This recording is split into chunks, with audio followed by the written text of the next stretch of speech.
हमारी सब्जी कौन सी है? आलू भी नहीं है हमारा, मिर्ची भी नहीं है, क्या सीन है? यार वो अभी प्रॉब्लम ये है कि हाँ। हमने ये जो मार्केट है ना, हम्म। इसने हमारे खाने की शक्ल बदल दी है। अच्छा। वो एक रेजिडेंसी हुई थी फूड के ऊपर, हम्म। तो उसमें मैं जूरी पे था। हम्म। तो वो लड़का था कर्नाटक का, हम्म। तो उसका प्रोजेक्ट ये था कि वो सारे साग जो हमारे पेरेंट्स खाया करते थे वो कहाँ चले गए। ओके। तो हम लोग साग बहुत खाते थे, हम्म। और वो साग जो थे उनकी खेती नहीं होती थी, ओके। वो जंगली हुआ करते थे, हम ऐसे उग जाते थे। और हमको पता था। हम्म। तो जब वो खेत से काम करके लौट रहा है, हम्म। तो खेत की मुंडेर पे जो साग लगा हुआ है वो काट हम्म। के ले गया घर, वो पक गया। हम्म। तो एक होता है साग, वो मुझे तो बिल्कुल मुझे पता ही नहीं था। वहाँ मैं एक सेंटर चलाता था मैं, तो वहाँ जो कुछ ये मेड्स काम करती थी बच्चों को स्कूल से लाने और वापस ड्रॉप करने के लिए, तो वो एक कुछ तोड़ रही थी। मैंने कहा ये क्या है? तो कहने लगी ये वो है जी पत्थर चटा। पत्थर चटा। तो मैंने कहा क्या करूँगी? कहने लगी इसका साग बनता है। अच्छा। तो फिर मैंने उसमें इन्वेस्टिगेट किया, मालूम हुआ कि वो is very rich in iron, हाँ। और वो पत्थरों के बीच में जहाँ भी थोड़ी ज़मीन होती है वहाँ निकल आता है। उसका ओके। गोल सा पत्ता होता है, उसकी एज बिल्कुल लाल होती है, पत्ते की एज। ओके। तो उसने कहा ये खाते हैं। एक और दिन वो हमारे यहाँ एक उसका सैंजन का पेड़ था, हम्म। तो उसने उससे कहा गार्ड से कि मुझे इसके कुछ पत्ते तोड़ दे। मैंने कहा क्या करोगी? कहने लगी इसका साग बनता है। अब हमें नहीं पता था कि सैंजन के पत्ते का साग बनता है। हम्म। तो इतने सारे साग थे। हम्म। कुल्फा था, मुझे पता नहीं आपने कभी खाया है कि नहीं। हम्म। बथुआ है बथुआ तो है खाया। ना, सोया है। तो हम्म। ये तो 3-4 अभी बच गए हैं, हम्म। लेकिन इतने साग थे जो हम्म। एडिबल एडिबल ग्रीन्स थे, जो हम्म। ऐसे जंगल में उगा करते थे।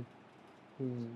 उनका प्रॉब्लम ये है कि वो इतनी बड़ी तादाद में उनकी खेती नहीं होती हम्म। कि वो वहाँ से काट के और ट्रकों में लाद के मंडी में पहुँचे, और फिर मंडी से वो हम्म। रिटेलर लेके जाए और आपकी गली में आए, हम्म। जब तक वो मुरझा जाता है। हम्म। ये फ्रेश ही खाए जाते थे। हम्म। फिर जो तुरई हम खा रहे हैं आजकल, ये हिंदुस्तानी तुरई नहीं है, अच्छा। ये अफ्रीका से आई है। हम्म। हमारे यहाँ जो वाइल्ड तुरई होती थी वो अब गायब हो गई है। अच्छा। जंगलों में उगा करती थी, हम्म। खेतों में ऐसे ही उगती थी, हम्म। तो लोग उसे तोड़ लिया करते थे और पका लिया करते थे। उनको पता अच्छा। था कितने ये जो बहुत सारी बेलें हैं जिनमें जो फल आते हैं, ये कितने एडिबल हैं, ये लोगों को पता था। हम्म। अब वो नॉलेज ही खत्म हो गई है, क्योंकि मार्केट पूरा का पूरा उन चीज़ों ने टेक ओवर कर लिया है जो हम्म। हफ्ते भर रह सकती हैं। हम्म। तो ये पूरी मार्केट की लॉजिक है, हम्म। और फिर हमको ये नई-नई चीज़ें दी जा रही हैं। मतलब हम्म। मेरी समझ में नहीं आता। हम बड़े हुए ये मान के कि जाड़े के कुछ साग हैं, हम्म।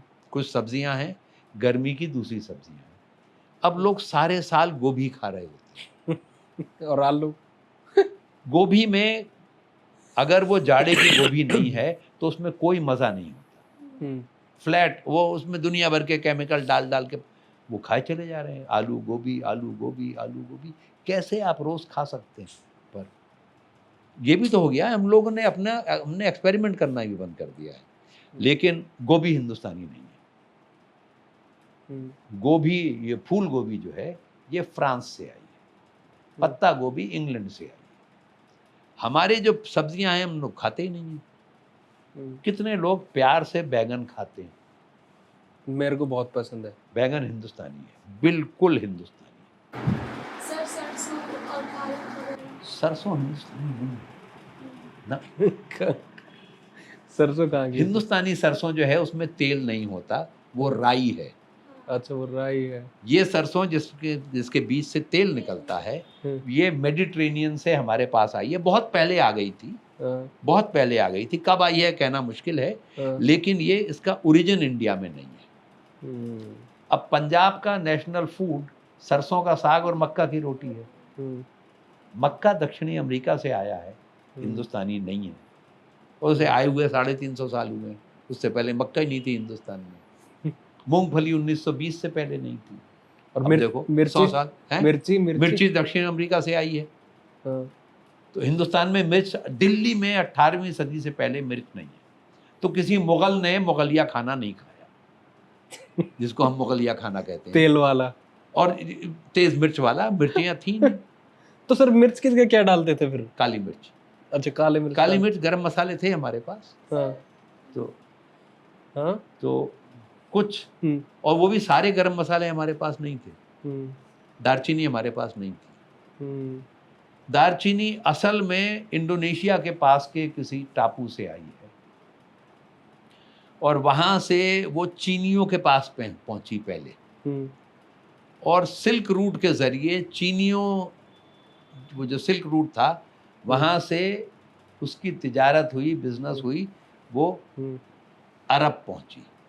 ओके। और अरबों ने उसको नाम दिया हम्म, चीन से आने वाली छाल, दार अल चीनी, जो बिगड़ के दालचीनी हमारे यहाँ बन गई।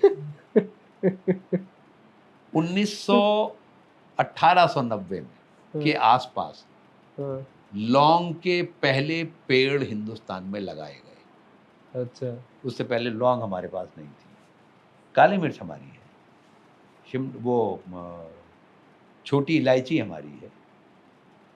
अच्छा। तो ये दोनों केरला में होती हैं। तो सर जैसे अभी आपने बताया मिर्ची नहीं थी, तो बट अब तो जैसे जो खारी बावली है वो एक एशिया की बिगेस्ट स्पाइस मार्केट बन चुकी है, तो अब वो पहले से ही उसके अंदर सारे मसाले मिलते थे? नहीं नहीं, पहले जब थे ही नहीं तो कैसे मिलते होंगे। तो बावली ही नहीं थी तो पहले। ये खारी बावली भी कोई इतनी पुरानी नहीं है। तो ये मार्केट तो हाल में बना है। पहले भी वहाँ कुछ ना कुछ स्पाइस बिकती होंगी, पर ये इतना बड़ा मार्केट नहीं था। तो सर ये शुरू से स्पाइसेस के लिए फेमस है? नहीं नहीं। और सर पनीर शुरू से कैसे? पनीर वो सर, जो सबसे बड़ा जो मार्केट है, गडोडिया मार्केट, जिसमें सारी की सारी ये होलसेल ड्राई फ्रूट की, इसकी स्पाइसेस की बिजनेस होती है, वो तो बिल्डिंग ही 1925 में बनी है। तो शुरू से कैसे हो गया? ये तो अब से 100 साल भी नहीं हुए बिल्डिंग बने हुए। तो पहले भी थी यहाँ पे होलसेल बिजनेस होगी, पर जिस स्केल पे अब हो रही है उस स्केल पे नहीं होगी। ये याद रखो बेटे कि ये जो शाहजहानाबाद है, ये 3 लाख लोगों का शहर होगा, बहुत से बहुत। इससे ज़्यादा लोग यहाँ बस नहीं सकते, जगह ही नहीं है। तो इसमें जो मार्केट था वो 3 लाख लोगों के लिए होगा। 3 लाख लोगों के लिए सब्जी मंडी होगी, 3 लाख लोगों के लिए फल मंडी होगी, 3 लाख लोगों के लिए मसालों की मंडी होगी। अब ये जो मंडी है ये 8 स्टेट्स को सप्लाई कर रही है। ये सब पोस्ट इंडिपेंडेंस है, उससे पहले इतना बड़ा ये खंडेरा या ये पूरा ये था नहीं।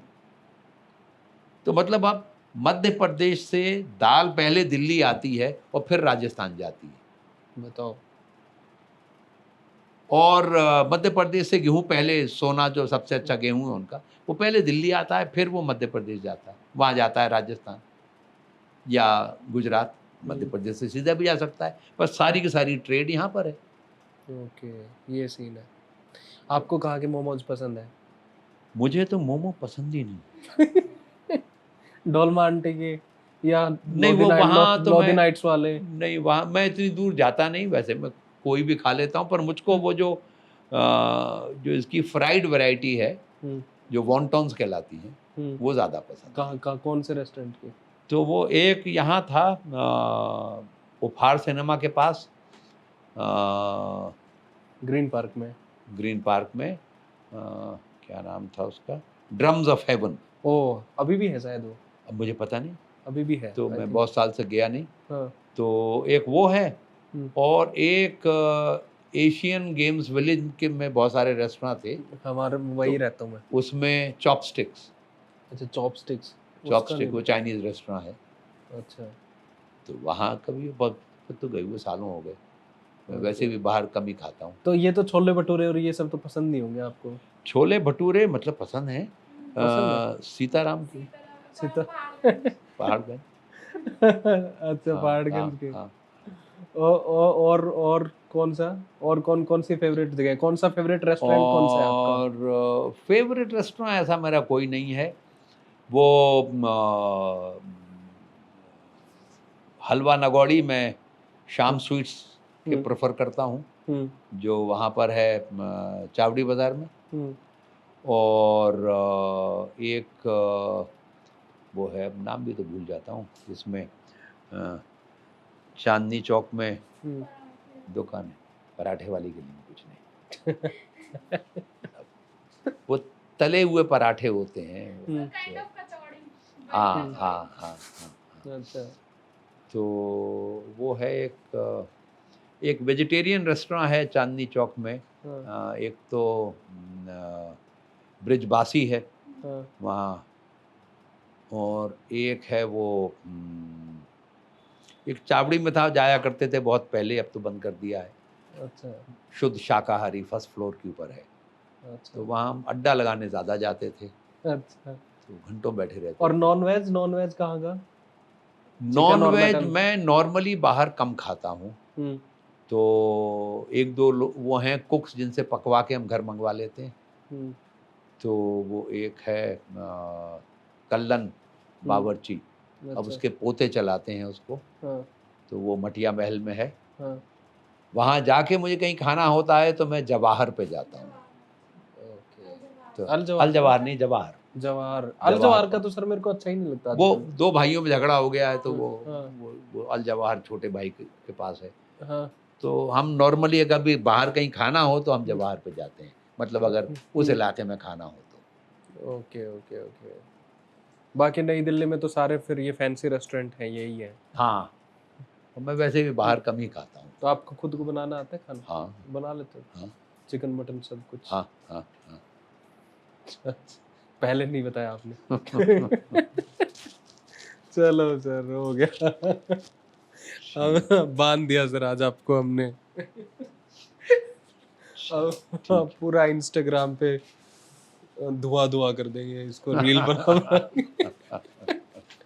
तो मुझे लिंक्स भेज देना। हाँ हाँ, हम हाँ, आपको हाँ। कोलैबोरेशन भी सेंड कर देंगे। हाँ, हाँ। और कोई फूड आपसे रेकमेंड करना चाहोगे, ये यहाँ का खाना, ये वाला खाना बहुत अच्छा है? हाँ, वो है, मैं चावड़ी में उसमें चांदनी चौक में बता रहा था, शिव मिष्ठान भंडार। अच्छा। तो उसकी जलेबी और इमरती बहुत अच्छी है। और एक वो है, वो हवेली हैदर कुली में है, वेजिटेरियन रेस्टोरेंट है। एक सोनी भोजनालय है, वो आगे है, इसका नाम मुझे याद नहीं आ रहा। वो थाली देते हैं, बहुत अच्छा खाना है, बहुत ही अच्छा खाना है। फिक्स थाली है उनकी। तो वैसे भी आप लकाटे भी कर सकते हैं, पर वो अच्छा खाना है। अच्छा अच्छा। और एक है वो नमक हराम की हवेली। नमक हराम की। तो वो था, फौजी कमांडर था जो मराठों के साथ था, और पतपड़गंज की बैटल ऑफ पतपड़गंज में वो उसने उनको छोड़ के अंग्रेज़ों के साथ मिल गया। भवानी शंकर नाम था उसका। तो उस दिन से उसका नाम नमक हराम पड़ गया है। ओके। अरे उसको क्यों निकाल दिया? अच्छा। तो नमक हराम की हवेली जो है, वहाँ पर सोनी भोजनालय है उस गली में। वो भी मारवाड़ियों का शुद्ध शाकाहारी खाना वहाँ मिल जाता है, अच्छा खाना होता है। बाकी राजस्थान का तो रोगन जोश, और कश्मीर का नहीं, सॉरी, कश्मीर का रोगन जोश, और राजस्थान का लाल मांस होता है और सफ़ेद मांस होता है। आपको पसंद है ये राजस्थान वाला? बहुत ही रेयर मिलता है कहीं, वो अदरवाइज तो नहीं, ये जो इनके होटलों में मिल रहा है वो अच्छा नहीं मिल रहा। नहीं, जयपुर वगैरह में, मैं जयपुर में गया था एक बार, वो जो क्या वो चोखी धहानी कहलाती है, वो तो मुझे कुछ पसंद आया नहीं, वो सब कमर्शलाइज कर दिया है। तो वो तो ऐसे से ये हिंदुस्तानी खाने जो हैं वो घर में ही खाए जाते हैं, बाहर नहीं। वो कमर्शियली जो बनते हैं उनमें वो ख़त्म हो जाता है, क्योंकि वो उसको एक स्टैंडर्ड फ्लेवर दे देते हैं जो अमेरिकन को समझ में आ जाए। और अमेरिकन को खाना खाना आता नहीं है। तो दुनिया भर का सारे खानों की ऐसी तैसी करती है, एक फ्लैट टेस्ट हर चीज़ का हो जाता है। अमेरिकनों को पता नहीं खाना क्या होता है। जो आदमी सुबह शाम दोपहर हॉट डॉग और हैमबर्गर खाए, उसे क्या पता है खाना क्या होता है।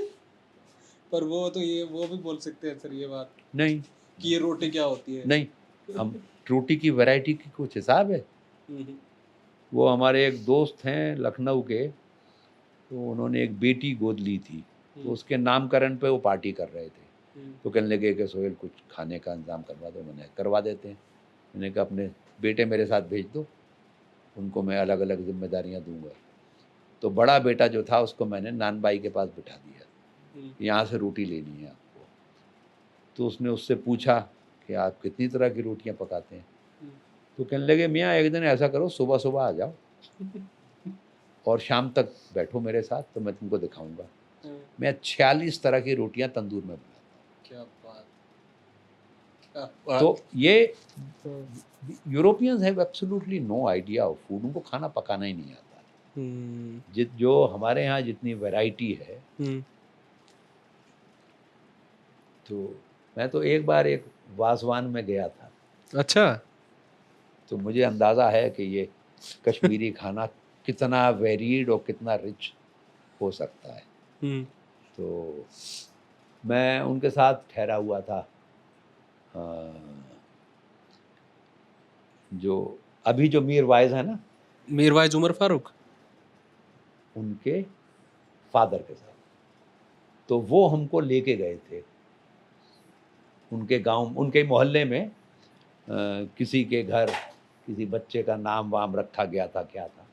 कहने लगे आपको आइडिया हो जाएगा, ये बहुत अमीर लोग नहीं हैं, पर आपको आइडिया हो जाएगा। तो वहाँ हमने वो खाया था। वो कश्मीर से एक आता था कश्मीरी कबाब बनाने वाला, उसने भी आना बंद कर दिया। वो वहाँ सर्दियों में आता था। वो उधर चूड़ीवालन के पीछे एक गली में बैठता था। तो हम कई बार उसे ढूंढने गए, उसने मर आ गया होगा, पता नहीं, बूढ़ा आदमी था। तो हर साल आता था वो। सर अगर आदमी मरे ना तो क्या होगा? हैं? आदमी मरे ना तो क्या होगा? बहुत दर्दनाक हो जाएगा। बहुत दर्दनाक हो जाएगा।